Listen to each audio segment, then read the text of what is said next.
Welcome to USA Global TV and Radio, where our mission is to provide education, entertainment, hope, and inspiration. USA Global TV and Radio connects you with experts and audiences all around the world every single day to help you succeed in business and to live a richer life. Visit us at usaglobaltv.com to learn about career and life-changing training and mentoring programs like the Listening Mentor. Subscribe to our newsletter to stay informed about our special programs and offers. Discover how you can become a guest on one of our shows or a host or producer of a USA Global TV and Radio show of your very own. That's USA Global TV and Radio, where the doctor is always in.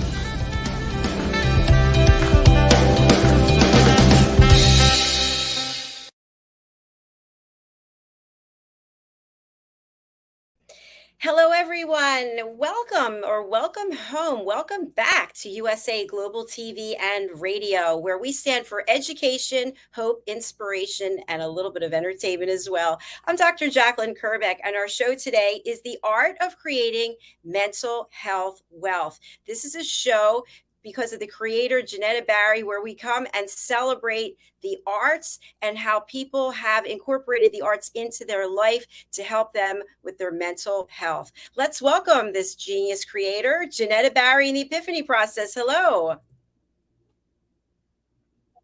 Hello, Dr. Jacalyn. Talk about connecting from around the world. And as much as that's genius, at some time or another, technology lets us down. So juggling this and having Colombia on the line, New Jersey, and the Great Rift Valley in Kenya, there might be a bit of interruption there. So just bear with us. This is the art of that as well.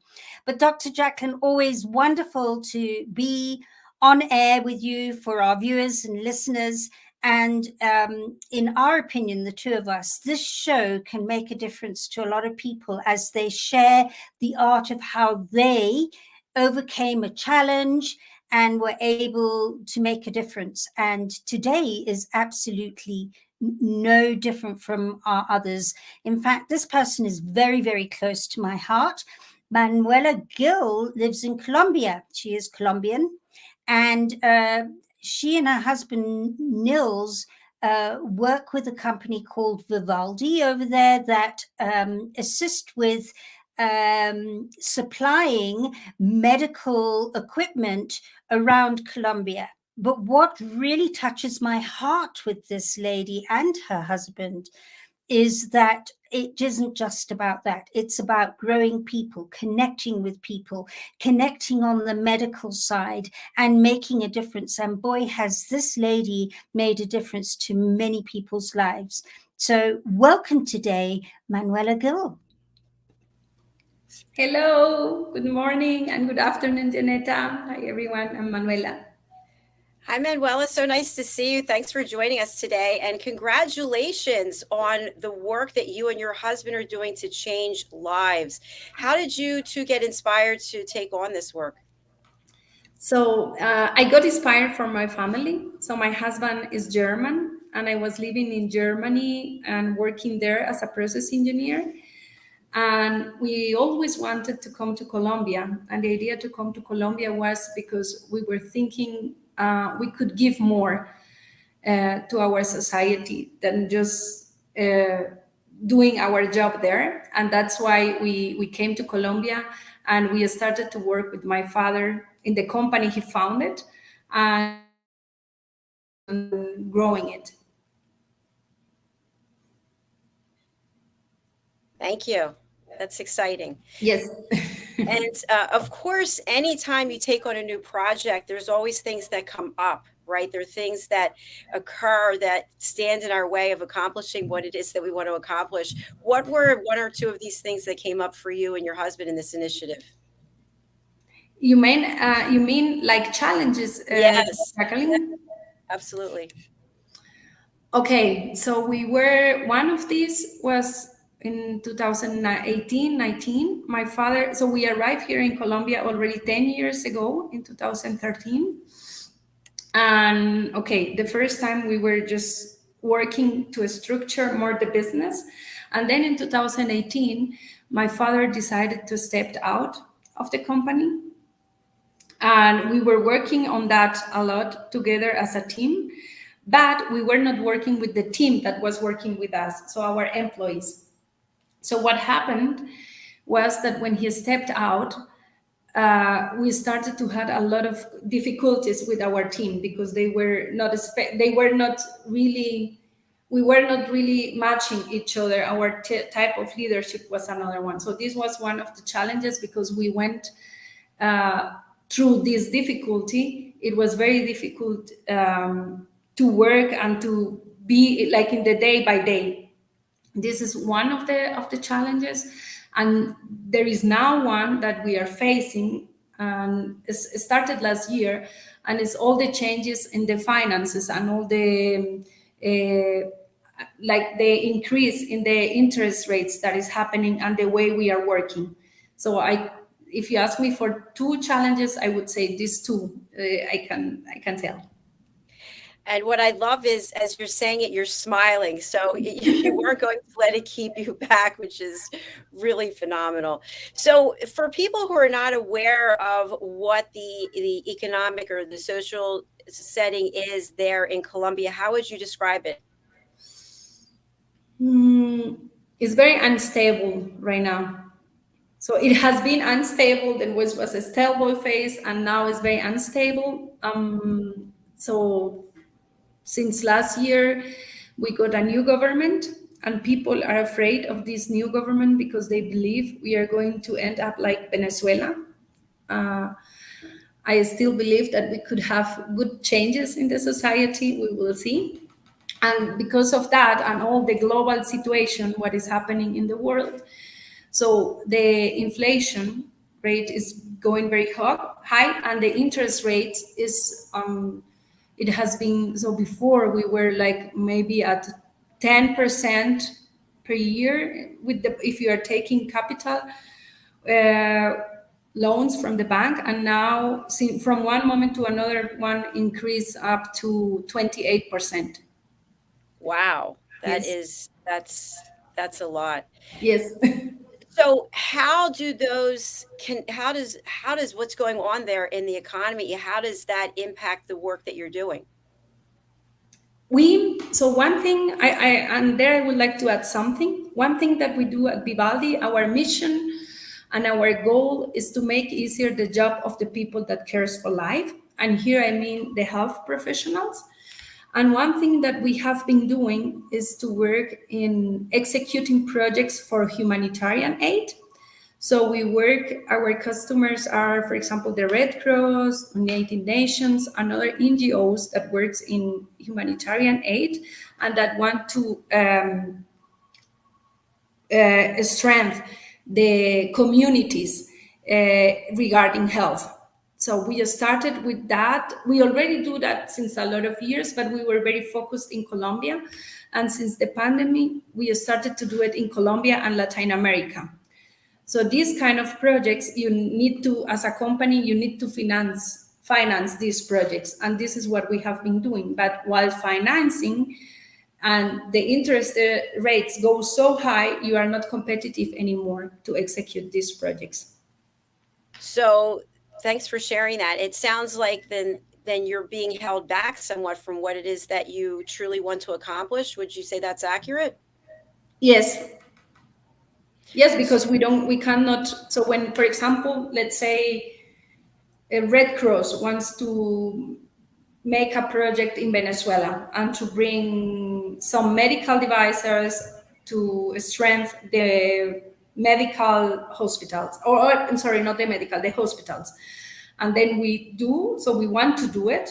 And when we have to take care into account the way of financing here in Colombia, then another company, another part of the world will be more competitive than us.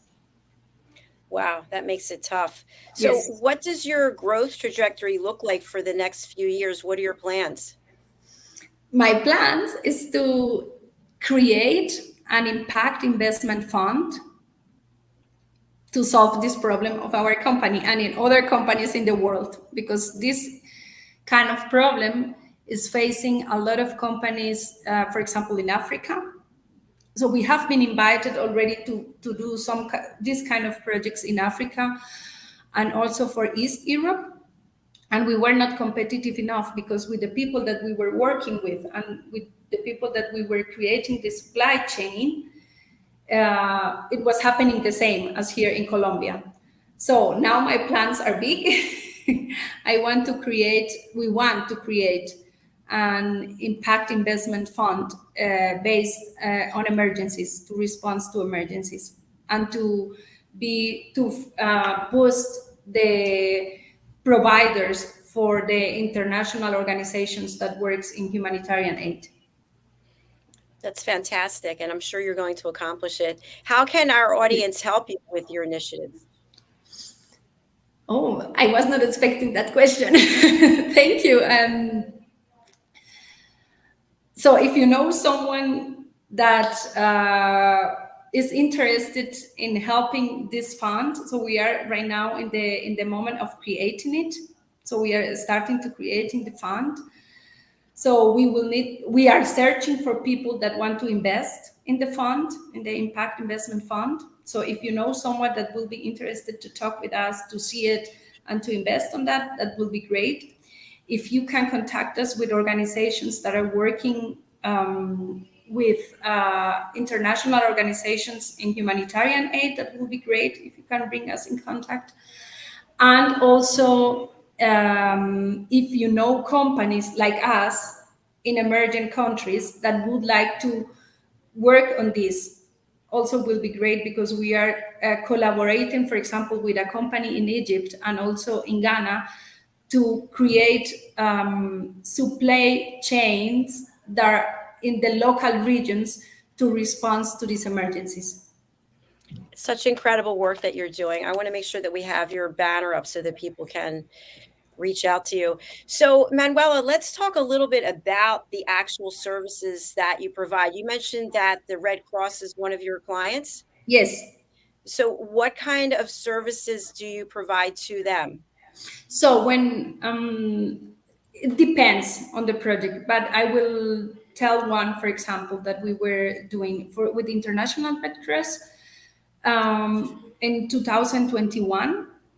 They had a project here in Colombia to supply about 1,000 hospital beds in the most apart parts of Colombia. So really going into the jungle, and they were in charge of executing a donation from USAID and to bring these 1,000 hospital beds. So they invited us to this project, and we said, okay, we want to do it, and we will execute this project. We're making a tender for that. And at the end, in the tender, we were finding a producer of the hospital beds here in Colombia. And then at the end, we were executing and sending these 1,000 beds, these 1,000 hospital beds to the Amazon, to the Pacific coast, and to really poor regions in Colombia. But the most important and the great thing that we achieved there at that moment, it was that normally the companies like our company, they are bringing these goods, for example, from China, because they are the cheapest ones. And in this project, we were able to send these beds and to produce the beds here in Colombia, in Medellin, where we are based. That is incredible what you were doing. So what we tried there to do is to be very innovative, how to source. And how to source at an effective cost as well. Yes. And then how to get them transported. What does that whole process look like, moving from one country to another to get 1,000 hospital beds somewhere? They could be very remote, where people are not able to get care otherwise, right? Yes, right. Yeah. So for people, let's say in the United States or other parts of the world that are not aware of this process, can you actually walk us through how you source these beds and then you actually get them? What does that look like, and how long does it take?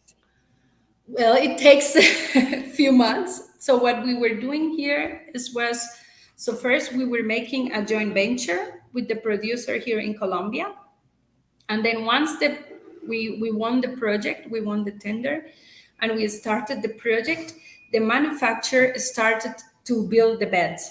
So it's a manufacturer in Colombia that produces hospital beds. Normally they export, or they also source here in the big cities, let's say Medellin, Bogota, Cali, and so on. And then for this project, they were producing for these other parts that I was telling. So they were producing, and this took about probably 3-4 months, I believe. And then the logistics started. So we were also in the project executing the logistics. So we were picking up the beds, the hospital beds in the factory here in Medellin, and then we were bringing them to the for example in the Amazonas. Then by trucks they were brought to the Amazonas, or they were brought in a little town called Tumaco. This is in the Pacific coast that is very poor. It's a region that is very poor, and this was the process to bring them to the hospitals, and then they were installed, and they were also, the people were trained in how to use them, because these were electrical beds. It's incredible. And then Manuel, once they get to the Amazon or wherever it is they're going, do they stay there, or are they then shipped someplace else? They stay there. For this project, they stay there. Okay, fantastic. But for example, another project I will just tell it very shortly that you can understand. So for example, there was another project, this was in Venezuela, and what we were doing, it was sending hygienic kits for women in Venezuela, because the population there, they are really having trouble, and for the women, they were not having, even though they were not having hygiene kits. And hygiene kits, I mean pads, soap, cams, all those things. And we were sourcing everything here in Colombia and sending it to Venezuela. And once it gets to Venezuela, what is that distribution process looks like? Because there's so many people in need. So how is it decided who gets these kits? There, it was done by International Red Cross. So they were the ones that were deciding. It's amazing. Amazing. I'm just so in awe of what it is that you're doing and how you're changing so many lives. We talked a little bit backstage about your impact on women and on your community and various communities. Tell us a little bit about that.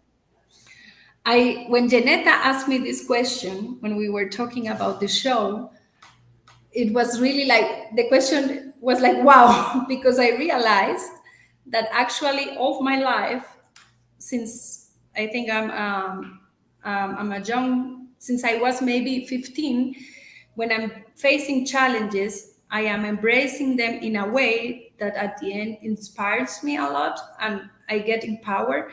But at the same time, once I go through this, I also empower other persons. And in the last years, it has been especially with women entrepreneurs, but also before, it was always with the community. And what has been the reception or the feedback that you received from other women? I'm sure people are kind of just in awe, because for some people, basic daily tasks are overwhelming, and you're doing something, you and your team are doing something that is really changing the trajectory of people's lives. Yes. So the reaction is always like inspiration. So what I at the end I see is inspiration, and also opening paths. So this is what I have been seeing. What is always what is happening always when these kind of things happen, and the reaction from the other people, and also like being bold. So be inspired to be bold. To be inspired to be bold, that's right, and to go where other people are not going. So what is it for you personally that keeps you motivated and it keeps you inspired? Because you're doing such important, serious work, and I know with that comes a lot of things that you might not anticipate or expect that could bring you down, or maybe dim your light. How do you keep your light shining? Well, one thing is I have to change. I feel the strength on my kids, and this is for me. I always wanted to be a mother, and I feel it. But I think more than that, I have been, so on my path as entrepreneur, I have been working a lot in my own health or taking care of myself.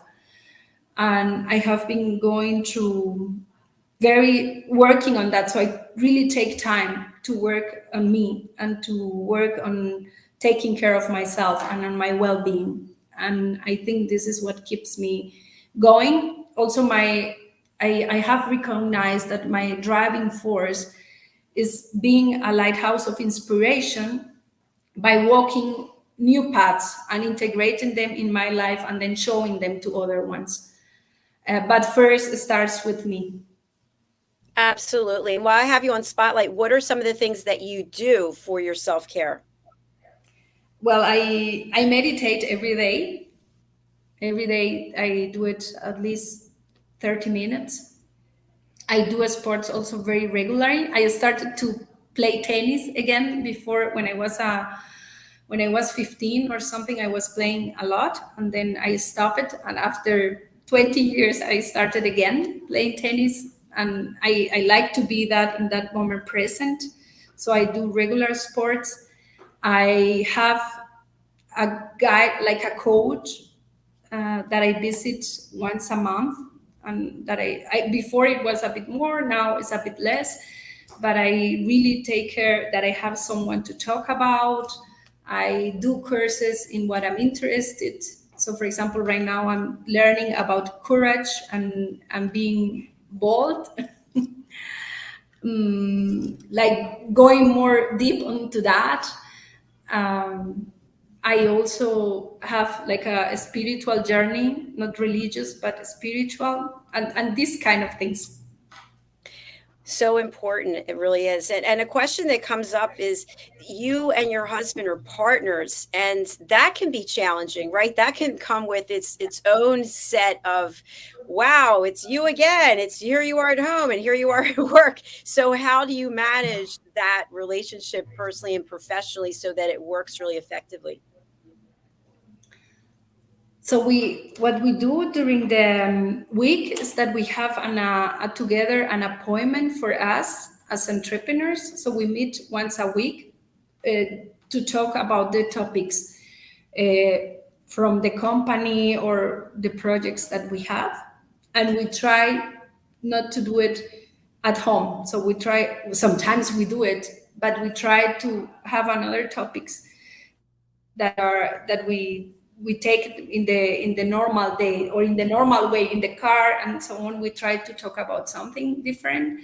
Also, we have been doing, let's say, we have been involved in other communities or projects that they don't have to do exactly with our company, and this help us to have another topics to talk about. And but this is, I think this is a journey and something to learn, because sometimes, and I think this is always high and downs, there are times where you just talk and talk and talk, and every time is the same topic, but then you realize it and you say, no, it cannot be this way, let's go again to the other one. And yes, this is the way.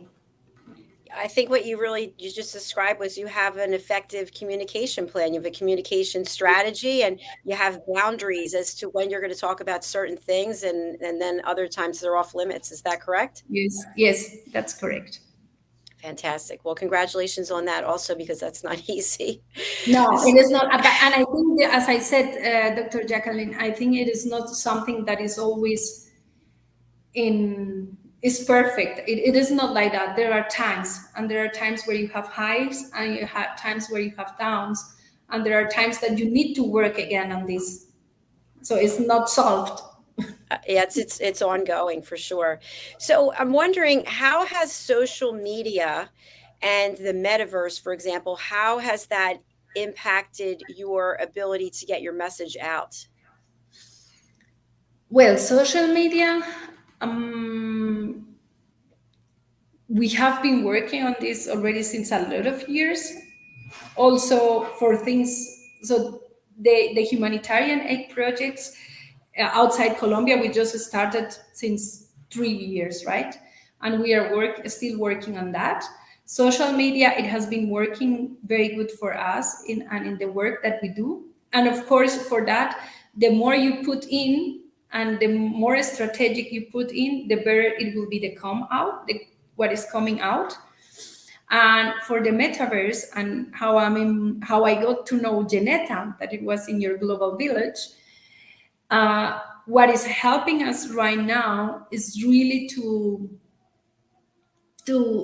think more about our strategy and how we stay relevant and how we go out with our message. It's still on the beginnings, so I cannot just say right now it has been like this. But social media, definitely it has been very important for us and for our message. Fantastic. Can you please tell people what your global village is and what do you have going on there? What is your Yes, house sure. look like? So your global village is a community of entrepreneurs from around the globe, that want to make an impact in the world and that want to learn about the new technologies that are arriving and that we already have, and how we can use them and how we are going to evolve and to stay relevant to the world. And we meet every week. We learn new things. We play around with the new technologies, and we keep each other like in the back to stay relevant and to make an impact. Thank you, Manuela. Would it be helpful if we went to your global village and had a look at your house there? Oh, it's not ready Not yet. today. It's Okay. going to be it's going to be out on the 10th of August. Fantastic. Well, we'll have to have you back then to share more Yes. about that. Yeah. So that's actually taking business to a whole new level, isn't it? Yes. Yeah. It's true. And it's really, so for us being there, it has been really like a thought, okay, how are we going to stay relevant, and not only for Colombia and not only Latin America, but also to the world and to the health sector. So I think as we are drilling down on the work that you're doing, I always like to think of something called a SWOT analysis. So what would you say are the major strengths of the work that you're doing and of your organization? I'm sorry, I lost you a bit. Can you What would repeat you the say are the question? major strengths, the strengths of your organization and the work that you do? Okay, so we learn very fast and we can understand very fast what is asked from us. We are a team that is very passionate and very passionate from our mission and what we want to accomplish and what we want to do. That is caring for life and saving lives.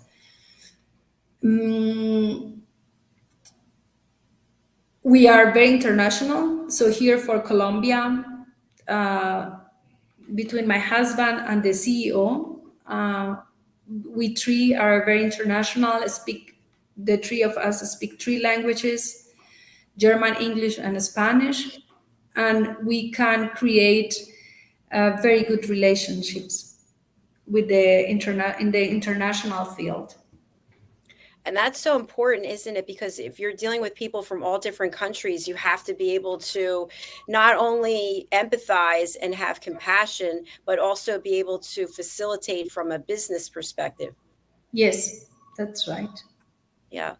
So we talked a little bit about the future and what your dreams look like. What are some of the day-to-day actions that you're responsible for taking to get you to the next step?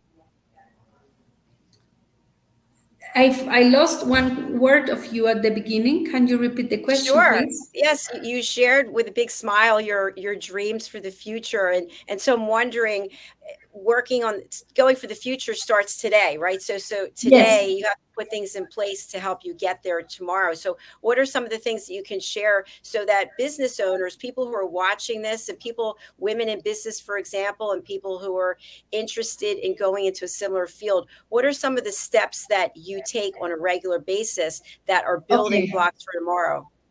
Okay. So what while we are doing our day-by-day business, and this is not only the project execution of humanitarian aid projects, we also have another business lines. While we are doing that, what the steps that we are taking is we are creating a supply chain in other countries. As I said before, for example, right now we are creating a joint venture with Egypt, with Ghana. We have already one with Germany that we created since a few months ago. That when these projects arrived, we already have like the sourcing solved, and that we are very close to the place where the project is going to be done. So we are working on this. Now I want to start working, also creating a joint venture for South Africa. Another thing for the impact fund that we are creating is what we are doing now is starting to we are deciding right now where is going to be based the fund. For example, this is what action that we are doing. We are starting to create the communication and the story that is behind the fund and why we are creating it. And we are starting to search for funds and for people that want to invest in the fund. And also we are creating a foundation or an NGO that is the base of the fund, I think. And also what we are working on it is to start in social media, starting to share more the kind of projects that we do. It's incredible that you have time, your team has time to do all of this, and there's such major undertakings, and I really applaud you for it. How do you decide, with so many places in the world who have need, how do you decide where you're going to find a joint venture or to look for partnerships or investments so that you can help people in that country? You just mentioned South Africa. How did you decide on that? Okay, this also has to do a lot with our customers, because as I said, our customers are the international organizations working in humanitarian aid. And normally they do, for example, let's say United Nations is working a lot right now in Nicaragua or in Ecuador. So then for sourcing, to be able to provide them there, so we are looking, okay, here, this will be Colombia in this part of the world. But for example, right now, there are a lot of challenges in Sudan and Syria. And then we see, okay, which ones are the best countries to source? If we win a project there, which one will be the best countries that from where we could source to execute this project? And for example, Egypt is a country that is more or less stable, let's say. In comparison to other countries in Africa, it's very stable. And it's a big country. They are big manufacturers. And that's why we decide that country. And for example, South Africa is also pretty well developed. And that's why we are thinking on those kind of countries. And that's why we decide to find something there, because it's near to where the project is going to be executed, and it's also a country where you can find companies like us that do this kind of do or can execute this kind of projects. Wonderful. Thank you for sharing that. That makes a lot of sense. To me, and I'm sure to others who are listening or watching, you have created a legacy. You and your husband and your team, you're creating a legacy that will last long after we have left this planet. What was your dream as a little girl? Were you thinking this is the type of work you would do? Yes, I always, since I was a little girl, I was always wanted to serve others. That's beautiful. Well, you're doing such incredible work. We're coming towards the end of the show. What would you like people to take away from this interview today and from the work that you're doing? I think when we embrace challenges, we can be resilient. Once we accept them and embrace them, we start the path of being resilient. And when we start the path of being resilient, we are going to go throughout, or we are going to go out throughout of this challenge empowered. And when we are empowered, we also inspire others to be bold and to take action and to dream big. Absolutely. And I really love the fact that as a little girl, this is the type of work that you wanted to do, and you've taken it to an astronomical level. So congratulations. One thing is that I knew since I was a little girl that I wanted to serve others. I did not know that this was the thing that were coming out. I think life is bringing me there while I'm taking the decisions, but somehow I'm following life. But I knew that I wanted to serve people. Well, I really applaud you for that. And I want other people who are watching this, whether it's on the live or the replay, to realize that your dreams can come true. You have to put it into action. I think that's one thing that, if I see it again and again, people have dreams and then they tell themselves it's never going to come true because they don't actually execute on it. They don't actually put a plan in place. They don't align themselves with people who can help them get to where it is they want to go. So, Manuela, you are a role model and an inspiration for all. And I really just appreciate you so much. We have your contact information here. What is the best way for people to reach you? And who would you like to reach out to help you with, whether it's investment or being part of your organization or helping you take your projects to the next levels? So the best way can be email or LinkedIn. Both of them, I check them daily. So you can contact me in both of them. And so if you are interested in an impact fund for emergencies, this is a new kind of fund that doesn't exist. So if you want to get involved, invest, also make donations wherever.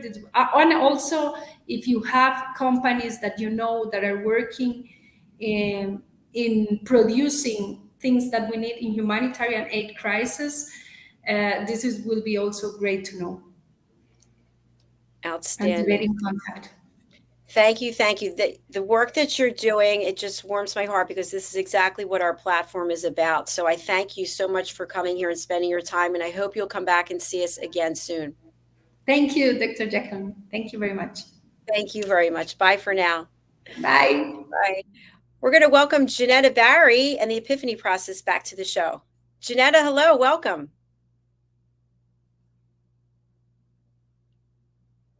Oh, I think we still have a delay there. Okay, I don't think JENETTA can hear me, so we're going to take her off. So please do reach out to Manuela. I say this all the time. The reason people come here is they're sharing value. They're providing insights about what's going on in different parts of the world. And as you know, we are a global community here, and we do look forward to people like Manuela coming here and sharing information about what's going on in various parts of the world. If you'd like to join us, we'd love to have you. All you have to do is go over to our website, usaglobaltv.com, or else usaglobaltvandradio.com. You can find out all the information that you need. It's the website address is right there.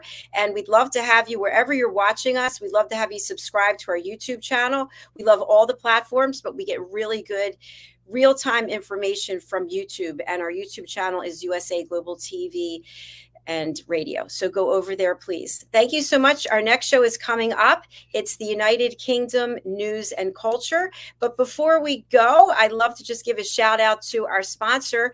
Diane Floyd Boehm is the official VIP sponsor in part for this program. And you can find out more by going to her website, dianefloydboehm.com. Let's take a look at one of Diane's sponsorships, and then we will be right back. Bye. Hello, boys and girls, and welcome to Story Garden. Your host, Diane Boehm. I'm so happy to have you here today.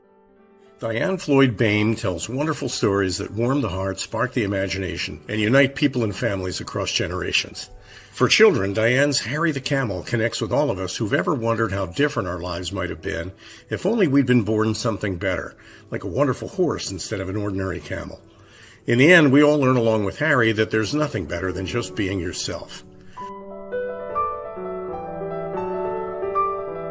Diane's Little Girl in the Moon looks down on earthbound children and wonders if they know she's just like them. A story of love, home, and the bond between mother and daughter, its powerful theme that we're each of us different yet all of us the same plants a seed in children that promises to blossom within a loving and trusting grown-up.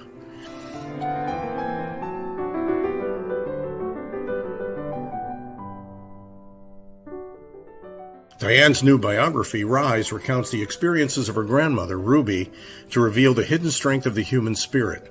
Ruby's story inspires all of us to become the best versions of ourselves. You'll find all of Diane's delightful books and much more at dianefloydboehm.com.